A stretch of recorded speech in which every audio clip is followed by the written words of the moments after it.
Hey guys, ഞാൻ വീണ്ടും വന്നിരിക്കുകയാണ്. അങ്ങനെ 12 ദിവസത്തെ ട്രിപ്പിലെ 6ാമത്തെ ദിവസം ഞങ്ങൾ നേരെ തേക്കടിയിൽ നിന്ന് ആലപ്പുഴയ്ക്കാണ് പോകുന്നത്. അപ്പോൾ ഗസ്റ്റ് ലഗേജ് കൊടുത്തു വിട്ടിട്ട് റിസപ്ഷനിൽ വന്നിരിപ്പുണ്ട്. അതപ്പോൾ വണ്ടിയിലൊക്കെ കയറ്റി നമ്മൾ സെറ്റ് ചെയ്ത് വെച്ചിട്ടുണ്ട്. അവർക്ക് വേണ്ടി വെയിറ്റ് ചെയ്ത് നിൽക്കുകയാണ്. അപ്പോൾ ഗസ്റ്റ് വന്നു. ഗസ്റ്റിനെ പിക്ക് ചെയ്തിട്ട് നമ്മൾ നേരെ കോട്ടയത്തേക്ക് യാത്ര തിരിച്ചു. കോട്ടയം റൂട്ടിലാണ് പോകുന്നത്. നമ്മൾ കോട്ടയം ടൗൺ ടച്ച് ചെയ്യുന്നില്ല. പോകുന്ന വഴി നമ്മൾ എ.വി. തോമസ് ആൻഡ് കമ്പനിയുടെ ടീ ഗാർഡനാണ് ഈ കാണുന്നത്. നല്ല ബ്യൂട്ടിഫുൾ ആയിട്ടുള്ള ടീ ഗാർഡനാണ്. നല്ല രസമാണ്. ഇതിൻ്റെ ഭാഗത്തുനിന്ന് ഫോട്ടോ എടുക്കാനും അതിൻ്റെ പ്രകൃതി ഭംഗിയൊക്കെ ആസ്വദിക്കാനും ഒക്കെ നല്ല രസമുള്ളൊരു സ്ഥലമാണ്. അവിടുന്ന് നേരെ മുന്നോട്ട് വരുമ്പോഴാണ് നമ്മുടെ പട്ടുമുടി പള്ളി വരുന്നത്. ബസിലിക്കയാണ്. അതിലുപരി മാതാവിന് പ്രത്യക്ഷപ്പെട്ടൊരു സ്ഥലം കൂടെയാണ് അവിടെ. അതിനുശേഷം നമ്മൾ മുണ്ടക്കയം ടൗണിലേക്ക് എത്തി. കുറച്ച് ബ്ലോക്ക് കിട്ടി. അവിടുന്ന് യാത്ര തിരിച്ച് ബ്ലോക്കെല്ലാം ഒഴിവാക്കി ചങ്ങനാശ്ശേരി വന്നപ്പോൾ അവിടെയും ബ്ലോക്ക് കിട്ടി. അങ്ങനെ എല്ലാം ഒഴിവാക്കി നേരെ നമ്മൾ നമ്മുടെ നാട്ടിലേക്ക് എത്തിയിരിക്കുകയാണ്, ആലപ്പുഴയിലേക്ക്. കുട്ടനാടിൻ്റെ ഭംഗിയും പച്ചപ്പും എല്ലാം ആസ്വദിച്ചുകൊണ്ട് ഞങ്ങൾ മുന്നോട്ട് നീങ്ങി.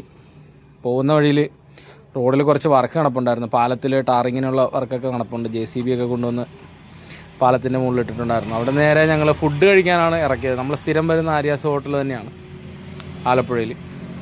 മുന്നോട്ട് വന്നപ്പോഴത്തേക്കാണ് അവിടെ പള്ളാത്തുരുത്തിയിലെ പുതിയ പാലം. നല്ല രസമുണ്ട്. പുതിയ ആർച്ച് ബ്രിഡ്ജാണ്.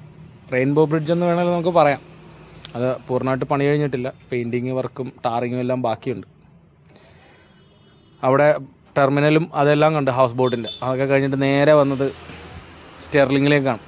ലേക്ക് പാലസ് നമ്മുടെ മുൻ മന്ത്രി തോമസ് ചാണ്ടിയുടെ പ്രോപ്പർട്ടി ആയിരുന്നു.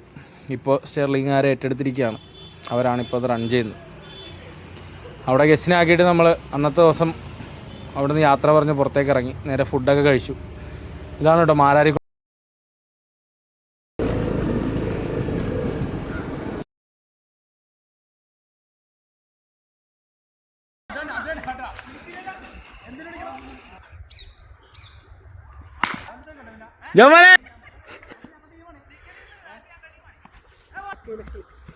ഓ ജോമോനോട്